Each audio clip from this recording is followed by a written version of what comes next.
Imagine a private company that can stitch together your emails, phone records, satellite photos, and bank transfers into a single map and sell that map to governments, militaries, and corporations. It started life promising to stop the next 9/11s. Today, it quietly helps decide where wars are fought, how supply chains move, and who gets flagged by police. This is the story of Palantir, the company built to see everything. Who benefits when a single firm knows more than a cabinet? After September 11, 2001, the question haunting every briefing was simple. With all the data we had, how did we miss the plot? Agencies held fragments. No, one had a way to connect the dots. In 2003, a handful of people came with a simple idea. If algorithms could stop credit card fraud, why not use them to stop terrorism? Peter Thiel, one of PayPal's founders, and a small team turned that idea into a company named after Tolkien's Seeing Stones, Palantir.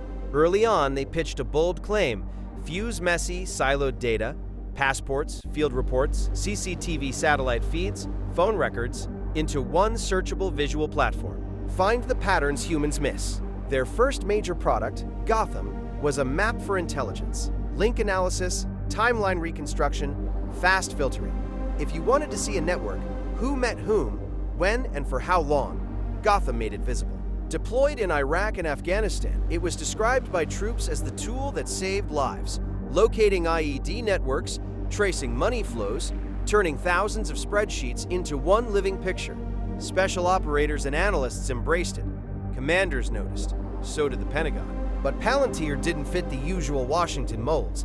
No big lobbying corps, no decades-old contracting relationships. When procurement favored legacy vendors, Palantir fought back, even taking legal action to force fair consideration. That mix of outsider swagger and battlefield credibility changed the conversation about innovation in defense.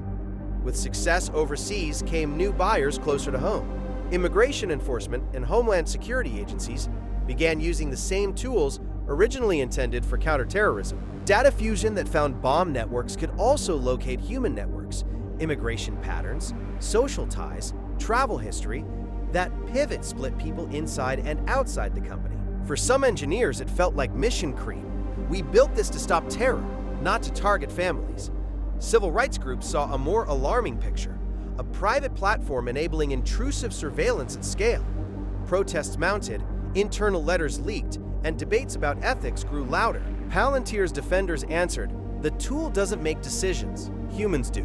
Critics replied, "When an algorithm highlights a suspect, human judgment is rarely neutral." The stakes weren't abstract. Detention, deportation, and policing decisions were now being influenced by software few fully understood. Governments can be slow, corporations move faster. Palantir's commercial product, Foundry, repackaged Gotham's data fusion power for enterprise customers.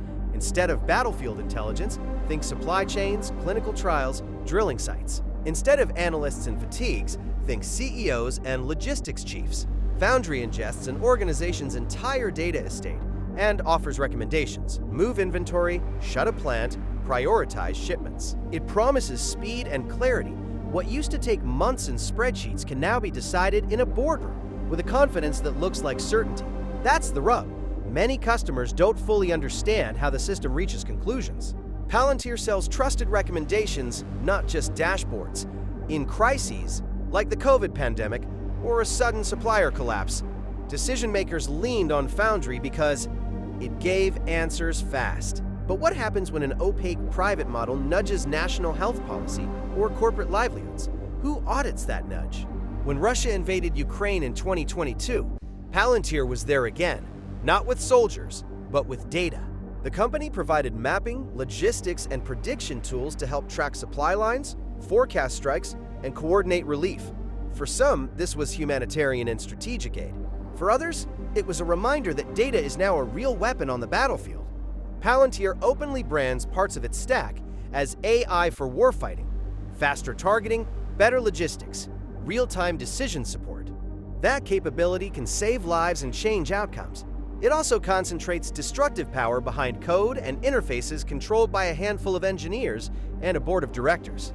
Most software companies sell you a product and walk away. Palantir does something stranger.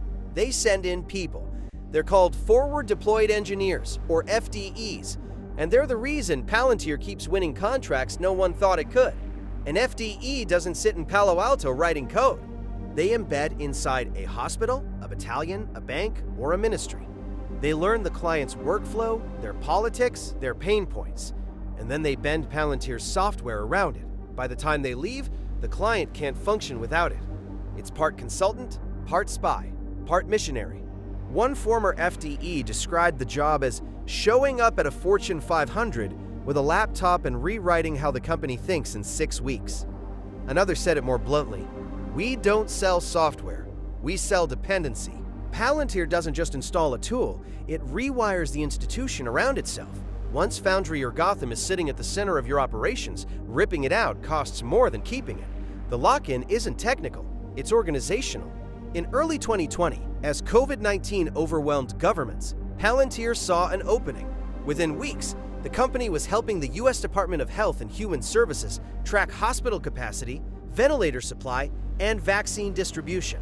In the UK, it landed a contract with the National Health Service to build a data store coordinating the country's pandemic response. The initial price tag in the UK? £1, a symbolic fee that critics immediately recognized for what it was, a foot in the door.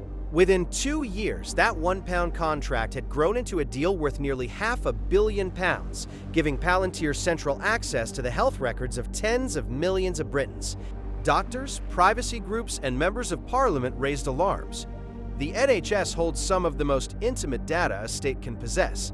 Diagnoses, prescriptions, mental health histories. Handing the keys to a private American company with deep intelligence agency roots wasn't just a procurement decision. It was, critics argued, a quiet transfer of sovereignty. Palantir's response was consistent. We don't own the data, we only process it. Technically true. But once the pipes are built and the workflows depend on you, ownership is almost beside the point. The pandemic didn't create Palantir's healthcare business, it legitimized it. Every powerful company has a face. For Palantir, that face is Alex Karp, CEO, philosopher, provocateur, and possibly the strangest tech executive alive. Karp doesn't look or sound like a Silicon Valley founder. He has a PhD in neoclassical social theory from Frankfurt. He quotes Habermas in earnings calls. He skis competitively, practices Tai Chi on stage, and has called much of his industry decadent and morally bankrupt. Where other CEOs talk about disruption, Karp talks about the West, about civilizational decline, about the duty of technologists to defend democracy, by, as he puts it, being willing to kill its enemies. That worldview is not a marketing pose. It's the operating philosophy of the company. Palantir openly takes sides. It works with the US military, with Israel, with NATO partners. It refuses, Karp says, to work with China. In a tech industry that spent 2 decades insisting it was neutral, Palantir is something rarer, a company that says out loud whose side it's on. For supporters, this is refreshing honesty. For critics, it's something more troubling. A private firm wrapping itself in the flag while quietly accumulating capabilities that used to belong only to nation-states say so first. By the 2020s, Palantir had become infrastructure, an operating system for governments and companies alike. It went public by direct listing, and investors bought into a mythology: secrecy, mission, influence. The company was unprofitable for years, but its access and capabilities were a different kind of currency. Palantir insists they refuse work with certain regimes, and that their aim is to save lives. Critics reply that lines blur when contracts and cash flow grow. The deeper worry is structural. When a private company has faster, richer, and more integrated knowledge than the institutions meant to govern it, who is in control? Democracies rely on checks and public oversight.